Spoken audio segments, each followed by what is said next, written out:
ഈ പറയുന്നത് പോലെ നമുക്ക് ഫ്രണ്ട്സ് എന്ന് പറയുന്നത് നമുക്ക് എപ്പോഴും ഒരു കംഫർട്ട് സോൺ ആയിരിക്കണം. നമ്മളെ മനസ്സിലാക്കും എന്ന് നമുക്ക് ഉറപ്പുള്ളവരായിരിക്കണം. ഇവർ വിളിക്കുമ്പം ഞാൻ ഫോൺ എടുക്കാതിരുന്ന സിറ്റുവേഷൻ ഉണ്ട്.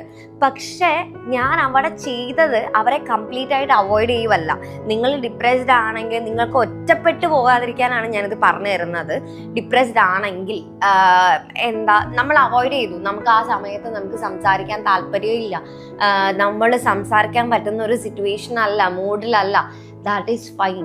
പക്ഷേ ഈ ഓപ്പോസിറ്റ് ഇരിക്കുന്ന ആൾക്ക് ഇതൊന്നും അറിയില്ല. ചിലപ്പോൾ അവർക്ക് നമ്മളോടുള്ള കൺസേൺ കൊണ്ടായിരിക്കും അവർ വിളിച്ചുകൊണ്ടിരിക്കുന്നത്. ഞാൻ ഒന്ന് ഓക്കെ ആയി കഴിയുമ്പം ഞാൻ തിരിച്ചു വിളിക്കാറുണ്ട്. എന്നിട്ട് എൻ്റെ നല്ല അടുത്ത സുഹൃത്തുക്കളാണെങ്കിൽ ഞാൻ പറയും, എടാ എനിക്ക് ഒട്ടും ഞാൻ ഓക്കെ അല്ലായിരുന്നു എന്ന് പറയും. അഥവാ ഒരു ഹായ് ബായ് ഫ്രണ്ട്സ് ആണെങ്കിൽ എടാ കുറച്ച് ബിസി ആയിരുന്നു, അതുകൊണ്ടാണ് എന്തായിരുന്നു വിളിച്ചതെന്ന് ചോദിക്കും. That is a basic manners. That's how we keep our